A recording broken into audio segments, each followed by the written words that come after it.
Sabar itu ternyata bukan hanya sabar ketika menghadapi ujian, tapi sabar itu ada 3. Sabar dalam taat, sabar dalam meninggalkan larangan, dan yang ketiga sabar menghadapi ujian. Maka yang ketiga saya terangkan sebuah hadis yang singkat. Orang yang mendapatkan ujian, Pak, sesungguhnya pahala mereka besar, walaupun tidak sebesar yang pertama dan yang kedua.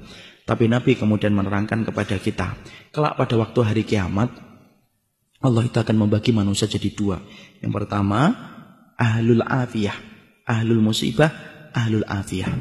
Dalam riwayat Ibnu Majah, Rasulullah itu bersabda, manusia nanti ketika dikumpulkan di padang mahsyar dibagi menjadi 2. Ada yang pertama ahlul musibah, yang kedua ahlul afiyah. Ahlul musibah itu siapa?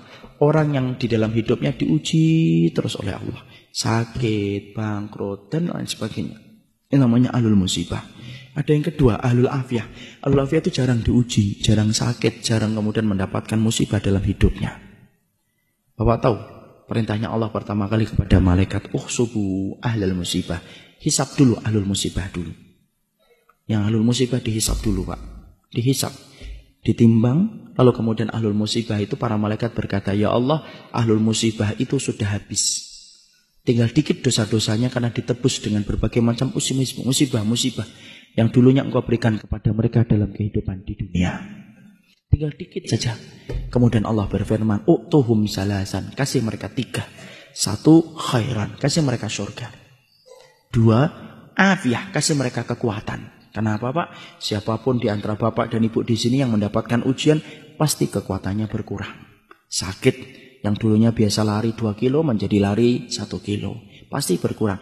Diganti oleh Allah dengan kontan di akhirat. Kasih mereka kekuatan untuk mengganti kekuatan yang aku ambil ketika aku memberikan ujian bagi mereka di dunia. Dan yang ketiga, mangzilah. Kasih mereka tempat yang tinggi di surga. Tempat itu tidak bisa diraih dengan sholat, tempat itu tidak bisa diraih dengan sedekah, tapi tempat itu hanya bisa diraih dengan orang yang sabar ketika mendapatkan ujian. Dinaikkan itu ahlul musibah ke tempat yang tinggi, sampai ahlul afiyah melihat itu mendoakan kepala mereka ke atas, saking tingginya ahlul musibah ketika ditempatkan oleh Allah. Lalu kemudian ahlul afiyah berkata, ya Allah, kalau setiap dibalik ujian akan mendapatkan kedudukan setinggi itu di surga, dan begitu mudahnya mereka dihisab karena sudah berkurang dosa-dosa mereka, tolong ya Allah, hidupkan kami sekali lagi. Hidupkan kami sekali lagi. Kasih ujian kami. Potong-potong daging-daging kami. Daging-daging kecil dan kami masih hidup. Tidak apa-apa.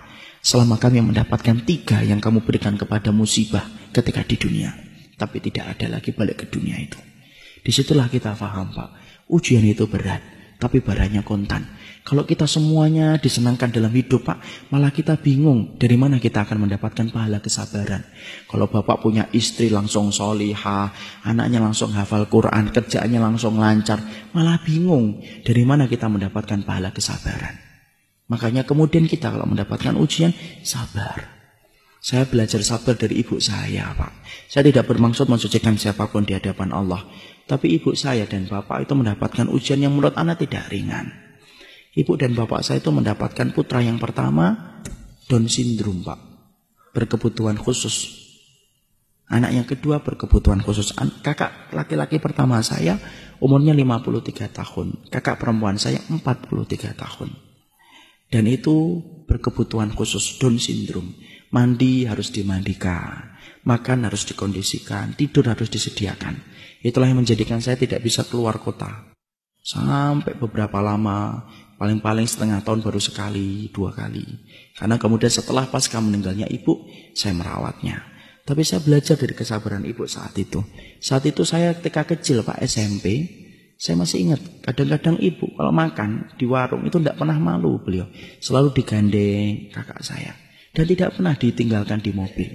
Saya anak SMP, wajar, malu, Pak. Saya ngomong dan komentar, Bu ditinggal aja di mobil.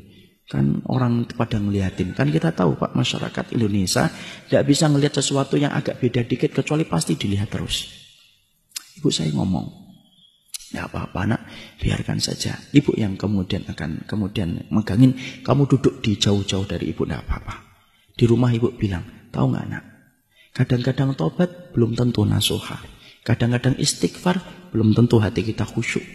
Tapi kalau kita mendapatkan ujian, dititipkan anak yang semacam ini, kalau kamu sabar, tiap hari dihapuskan dosa-dosamu walaupun kamu tidak tobat dan tidak istighfar, selama kamu ikhlas dan ridho. Dan saya akhirnya Pak, setelah bisa di pondok, tidak ada perkara yang saya cari tahu pertama kali kecuali apa? Hisab orang yang Down syndrome dan hisab orang yang gila semenjak kecil. Orang gila itu para ulama bagi dua. Gila setengah perjalanan hidupnya, maka mereka dihisab. Ada yang gila yang kedua, Pak. Gila dari kecil, Down syndrome dari kecil. Maka mereka itu tidak dihisab oleh Allah.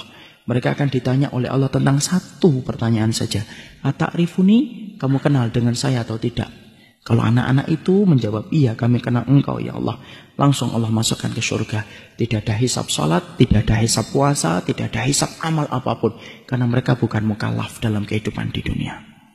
Makanya saya ingat betul ketika ibu saya pernah nyisirin kakak saya. Ibu saya kemudian ngomong kepada kakak saya, nak, nanti kalau kamu sudah di surga, jangan lupakan ibu ya, jangan lupakan bapak, jangan lupakan adikmu. Karena kamu nanti insya Allah menjadi penduduk surga. Karena Allah cabut kenikmatan sementara di dunia dan pasti Allah balas di akhirat. Kakak saya tidak ngerti apa-apa, ya cuma diusap-usap kepala ibu saya. Dan sampai hari yang terakhir, ibu saya masih memandikan, masih kemudian mengganti bajunya, sampai malamnya beliau terserang dengan jantung. Selama 51 tahun beliau merawat itu. Dan saya belajar di situ apa? Ahlul musibah itu berat, tapi akhirnya manis bagi orang yang ridho dan orang yang ikhlas. Maka siapapun hari ini yang sedang diuji oleh Allah, sabar. Moga-moga Bapak kalau dimasukkan kepada ahlul musibah yang mendapatkan 3, khairon, afiyah dan mangzilah. Tapi kalau mendapatkan ahlul afiyah yang bersyukur sama Allah. Barakallahu fikum.